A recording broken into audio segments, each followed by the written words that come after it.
मनु पुत्र नाभा नेदिष्ट की कथा। हमारा ऐसा विश्वास है कि संसार की समस्त वस्तुओं पर मनुष्य के साथ साथ देवताओं का भी अधिकार है। इसलिए हमने हर जगह देवताओं का वास माना है और उनको संतुष्ट करके ही हम प्रत्येक वस्तु को अपने प्रयोग में लाते हैं। जैसे हमारे घर में ग्रह देवता का वास है और कुल अर्थात वंश के देवता को कुल देवता कहा गया। इसी प्रकार ग्राम देवता, नगर देवता, पथियारी, राष्ट्र देवता इत्यादि माने जाते हैं।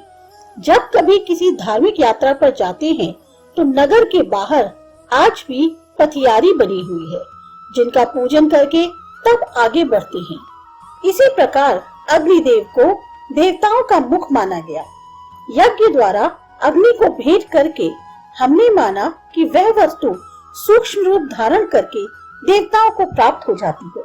हम यज्ञ के समय विभिन्न देवताओं का आह्वान करते हैं और विभिन्न वस्तुओं को अग्नि में आहुति देकर उन्हें भेंट करते हैं। इस प्रकार यह देव विज्ञान बहुत प्राचीन है तथा वैदिक काल में स्पष्ट रूप से इसका उल्लेख है।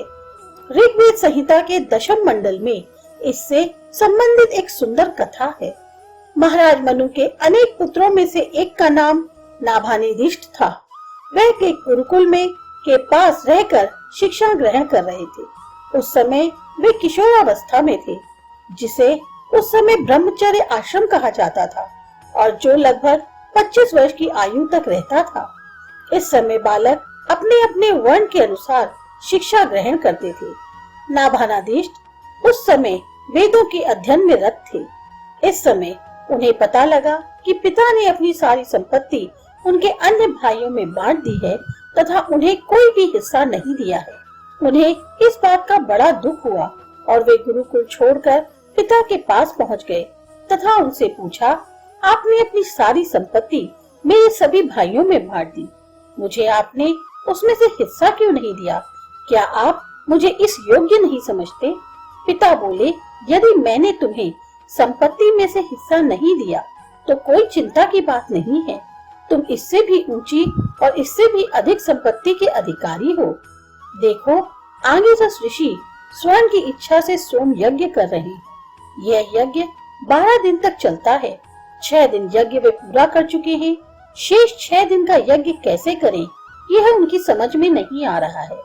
तुम वहां जाओ और उसको पूर्ण कराओ।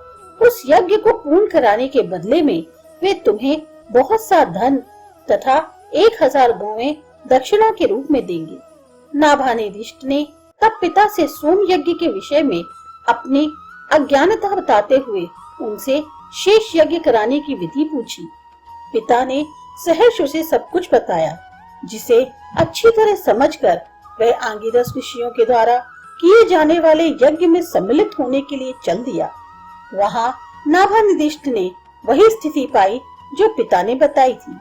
उसने ऋषियों से कहा कि वह उनके यज्ञ को पूर्ण करने की विधि जानता है तथा उन्हें निश्चित रूप से वह यज्ञ द्वारा स्वर्ग का अधिकारी बना देगा।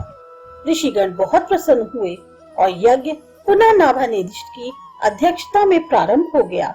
निश्चित समय पर यज्ञ पूर्ण हो गया और देवताओं को पूर्ण संतुष्टि प्राप्त हुई तथा आंगिरस ऋषि भी स्वर्ग के अधिकारी बन गए। तब उन्होंने नाभानेदिष्ट को 1000 गौएं तथा अन्य संपत्ति भेंट की। नाभानेदिष्ट जैसे ही उस संपत्ति को लेने लगे, यज्ञ स्थल के उत्तर की तरफ से एक काले रंग का अत्यंत शक्तिशाली व्यक्ति आता हुआ दिखाई दिया। उसने हाथ उठाकर नाभानेदिष्ट को भेंट लेने से रोका और बोला, नाभानेदिष्ट, इस यज्ञ में देवताओं को भेंट देने के पश्चात जो कुछ भी शेष बचा है उस सब का अधिकारी मैं हूँ। मनु पुत्र नाभानेदिष्ट को बड़ा आश्चर्य हुआ कि यह व्यक्ति कौन है जो ऐसा कह रहा है। वह बोले, आंगिरसों ने यह समस्त गायें तथा अन्य संपत्ति यज्ञ को पूर्ण करने के बदले में दक्षिणा के रूप में मुझे दी है। आप कौन होते हैं इसे लेने वाले? वह काले रंग का भीमकाय व्यक्ति बोला, जाओ, तुम्हारे पिता तुम्हारे इस प्रश्न का उत्तर देंगे कि मैं कौन हूँ तथा मेरा यज्ञ के इस अवशिष्ट भाग पर क्यों अधिकार बनता है। मनुपुत्र अपने पिता के पास तुरंत चल दिया और उनके पास पहुंचकर सारी घटना बतलाई। उनसे प्रार्थना की कि वह काले रंग का बलिष्ठ एवं आकर्षक व्यक्ति कौन है यह बतलाएं तथा निष्पक्ष रूप से न्याय संगत निर्णय करें कि उस संपत्ति पर किसका अधिकार है। महाराज मनु ने कहा, बेटे, वे रुद्र देवता हैं तथा वास्तव में यज्ञ के शेष भाग के वे ही अधिकारी हैं, ऐसा शास्त्रों का निर्णय है। नाभानिर्दिष्ट संतुष्ट हो गया और बिना किसी निराशा के लौटकर यज्ञ स्थल पर पहुंच गया। जो कुछ उसके पिता ने बताया था सच सच वही बता दिया। उसने रुद्र देवता से निवेदन किया, भगवान, वास्तव में इस संपत्ति पर आपका ही अधिकार है, इसलिए आप इसे ग्रहण कर सकते हैं। रुद्र देवता उस बालक की सरलता और सत्य के प्रति पूर्ण निष्ठा को देखकर अत्यंत प्रसन्न हुए। उन्होंने नाभानिर्दिष्ट को वह सारी संपत्ति वापस कर दी तथा आशीर्वाद देकर विदा हो गए।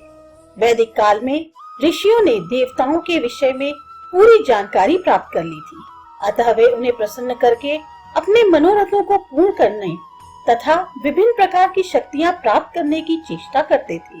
यज्ञ इसका प्रमुख साधन थे, जो अनेक प्रकार के होते थे, कम से कम समय से लेकर वर्षों तक चला करते थे। आज भी वे देवता हैं, यज्ञ विज्ञान भी हैं, लेकिन ना तो हम लोगों में वे श्रद्धा रही है और ना उसको करने वाले ही गंभीर हैं।